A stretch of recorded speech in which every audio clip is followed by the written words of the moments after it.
আর উত্তর দিবে ইতিহাস যে যারা এটা ভাঙছে এরা ঠিক করছে না বেঠিক করছে। একটা লোকগুলি খাইয়া মরছে, সব তো পালাইছস, গেলে কেন? তবে ইতিহাস একদিন বিচার করবে যে বঙ্গবন্ধুর বাড়ি এই ধরনের করা ঠিক হয়েছে কিনা, কারা করছে এটা কিন্তু খুঁজে বাইর করবো। কিন্তু আস্তে এই যে বৈষম্য বিরোধী ছাত্র আন্দোলন যারা শহীদ মিনারে দাঁড়ায় বলে যে ইসলামী ছাত্র শিবির হইল 5ই আগস্টের বিপ্লবের ভ্যানগার্ড, এরা আজকে বলুক তো দেখি, আজকে ডাক দিক যে আমি মুক্তিযুদ্ধ মানি না, 71-এর মুক্তিযুদ্ধ এটা ছিল ভাইয়ে ভাইয়ে ঝগড়া, আমি 72-এর সংবিধান কি কবর দিয়া দিব। হ্যাঁ, যারা মুক্তিযুদ্ধের ডাক দিছিল নেতারা সব অপাংতেও এখন জিয়ারেও ধরছে। বিএনপি অনেক পরে বুঝছে। আমি প্রথম দিন বলছি, এটা আমি এখানে বলতে পারি কিন্তু বললে অসুন্দর হবে। আমি প্রথম দিন বলছি যারা শেখ মুজিবকে মুক্তিযুদ্ধের জন্য বকা দিছে 2 দিন পরে জিয়ারে বকা দিবে, দিছে কিনা আপনারা দেখেন। কারণ মুক্তিযুদ্ধ খালি শেখ মুজিব একা করছে বললে হবে না। শেখ মুজিব মুক্তিযুদ্ধে ছিলই না, শেখ মুজিব ছিল স্বাধীনতা সংগ্রামে। মুক্তিযুদ্ধ শুরু হলো 26শে মার্চ থেকে। কেন? স্বাধীনতার সংগ্রামটা ছিল জমিটা আমার, কিন্তু অন্যরা দখল করে রাখছে। আর মুক্তিযুদ্ধ ছিল সেই জমিটা আমার, যেটা CSRS, এইটাকে মুক্ত করার জন্য আমি অস্ত্র ধরছি। এটা হলো মুক্তিযুদ্ধ। সেই আন্দোলনের নেতা কারা? সেই আন্দোলনের নেতা, রাজনৈতিক নেতার নাম হলো সৈয়দ নজরুল তাজউদ্দিন, সামরিক নেতার নাম হলো general Osmani, Ziaur Rahman, CR Dutta, Abul Bashar, colonel Taher, Kazi Nuruzzaman, major Manzur, major Jalil. এরা হলো মুক্তিযুদ্ধের অস্ত্রধারী নেতা, যুদ্ধের নেতা। আর রাজনৈতিক নেতা হলো তাজউদ্দিন, সৈয়দ নজরুল, তারা মুজিবনগর সরকার। ইতিহাসে বাঙালি জাতির মধ্যে শেখ মুজিব নামটা যত বিশ্লেষণ, যত ইতিহাস করুক, যে যা করুক, শেখ মুজিবের নামটা ফাইনাল খেলার ক্যাপ্টেন হিসাবে 1 নম্বরে থাকবে, কেউ ফিরাইতে পারবে না। আর জিয়াউর রহমানের নামটা থাকবে major Zia, I do hereby declare the independence of Bangladesh. প্রথমে বলছে নিজের নামে, পরে বলছে on behalf of our great leader Bangabandhu Sheikh Mujibur Rahman. সেও উনি একটা সেঞ্চুরি মারছে। উসমানী সাহেব প্রধান সেনাপতি মুক্তিযুদ্ধের।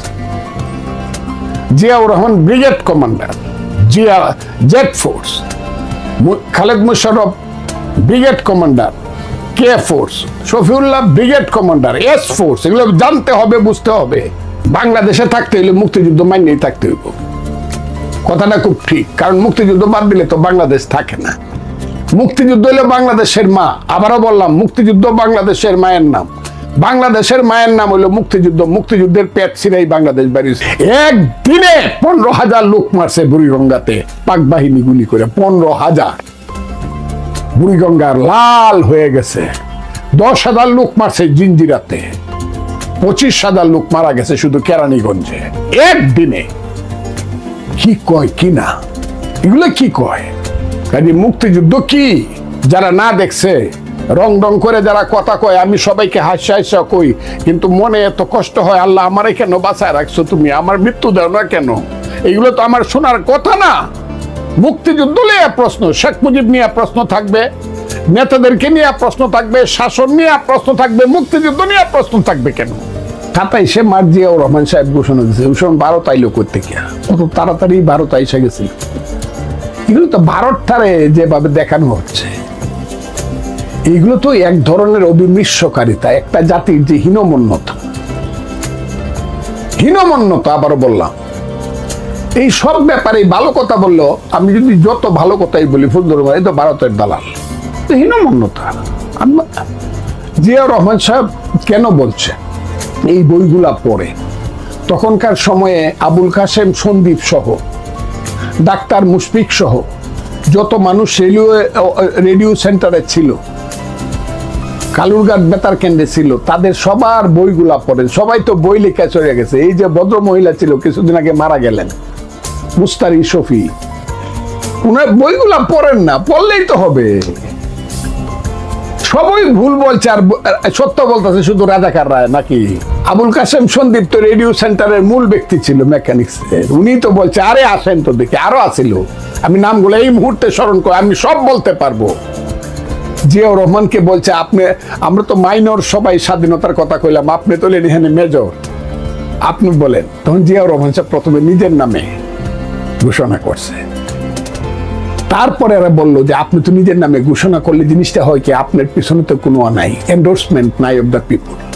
তো এন্ডোর্সমেন্ট কার আছে? এটা শেখ মুজিবুর রহমানের আছে। জিয়াউর রহমান সাহেব তো জানে যে এটাই তো সত্য। আমি সব কথার মধ্যে আমি আপনাকে একটা কথা বলবো, এই যে ভার্সন, যেটা এই টোটাল ভার্সনটা হলো এন্টি বাংলাদেশ যারা, এন্টি মুক্তিযুদ্ধ যারা, এদের ভার্সন। এই বাঙালির মুক্তিযুদ্ধ হলো 1000 বছরের শ্রেষ্ঠ সম্পদ, বাঙালির 1000 বছরের শ্রেষ্ঠ গৌরব। এইটা যে কি বলবো, আমি আর বেশি বললাম না, যে স্বাধীনতা বিরোধী আলবদর রাজাকাররা যে এটাকে ছোট করার জন্য এইসব কথা প্রচার করে, শেখ মুজিবুর রহমান, আরে তোদের 14 পুরুষের ক্ষমতা আছে নাকি?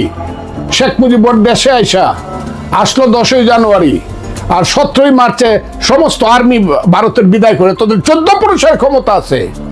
রাজাকারের বাচ্চাদের শেখ মুজিব করে ভারতের কাছে দেশ বিক্রি করে দিছে, ভারত করে দিয়ে, তাহলে ইন্দিরা গান্ধীকে কেন বলছে আপনি সৈন্য নিয়ে যান আমার দেশ থেকে, মাত্র 1.5 মাসের মধ্যে? কাজে এই জিনিসগুলো, এইগুলো আমি উত্তর দিতে চাই, খুব খুব তিক্ত লাগে, খুব খারাপ লাগে। কারণ রাজাকারের বাচ্চারা, তাদের বাপ চাচারা পরাজিত হয়েছে, এদেরকে কুত্তার মতো মারছে মুক্তিযোদ্ধারা, এরা এই গ্লানিটা বলতে না পারে মুক্তিযুদ্ধের বিরুদ্ধে কথা বলে। তারা হাসিনার বিরুদ্ধে কথা বলুক, আমি 100 বার এদেরকে সমর্থন করবো। 15 বছরের হাসিনার শাসন, আওয়ামী লীগের দুঃশাসনের কথা বলুক, আমি 100 বার এদেরকে সমর্থন করবো। কিন্তু মুক্তিযুদ্ধকে যারা কলুষিত করতে চায়, তাদেরকে আমার চোখের সামনে ভাসা উঠে সেই চেহারাগুলো। আলবদররা যারা মুনির চৌধুরীকে গুলি করে হত্যা করছে, আলবদররা যারা শহীদুল্লাহ কায়সারকে গুলি করে, ডাক্তার আলিম চৌধুরীদের মতো লোকজনকে গুলি করে হত্যা, এদের চেহারাগুলা ভাসা উঠে। সিরাজুল আলম খান 62 সন থেকে যে ছাত্রদেরকে নিয়ে আস্তে আস্তে ধীরে ধীরে শুরু করছে, পাঞ্জাব না বাংলা, বাংলা বাংলা, পিন্ডি না ঢাকা, ঢাকা ঢাকা, হ্যাঁ, পাকিস্তান চাও না বাঙালি জাতির রাষ্ট্র চাও। এই যে বাঙালির জাতি রাষ্ট্র, এখন আর জাতি রাষ্ট্র বলে না কেউ, আমরাও বলতে চাই না, এটা সবার রাষ্ট্র। সিরাজুল আলম খান সেই জায়গাটা, ওই আমার এই আঙ্গুলের রক্ত কাইটে সিরাজুল আলম খানের কাছে আমি মুক্তিযোদ্ধা হয়েছি। এটা 71 সনে না, 69-70 সনে 8000 মুক্তিযোদ্ধা ছিল বিএলএফ, বেঙ্গল লিবারেশন ফোর্স, পরে যেটার নাম হইল মুক্তিযুদ্ধ সব মুজিব বাহিনী বলা হয়। কাজে সিরাজুল আলম খান এটার 1 নম্বর উদ্যোক্তা। আমি শেখ ফজলুল হক, মুনি তুফাইল আহমদ, রাজ্জাক সাহেব ছোট করতে চাই না, কিন্তু সিরাজুল আলম খান এইটার ফিলোসফার গাইড। অনেক গুণা স্লোগান, পতাকাটা কেমনে হইল? আমি যে রুমে থাকি ছিলাম 116 নম্বর ইকবাল হল, সেই হলে ডাক দিল, কিরে শিবনারায়ণ, কুমিল্লার শিবনারায়ণ দাস, পারবে না পতাকা? বলে লিডার আপনি, গুরু আপনি হুকুম দিলে আমি, দাদা আপনি হুকুম দিলে আমি পারবো। শিবনারায়ণ দাস সারা রাত্রে বাংলাদেশের পতাকা আসলো। এই লোকটা শেখ হাসিনার আমলে মারা গেল। এত অকৃতজ্ঞ এই মূর্খ আওয়ামী লীগাররা শিবনারায়ণ দাসের জন্য একটা শোক সভাও করে নাই, সিরাজুল আলম খানের জন্য শোক বার্তাও দেয় নাই। এরা এত কৃতজ্ঞ, এই কারণে এরা দেশ ছাড়তে হয়েছে।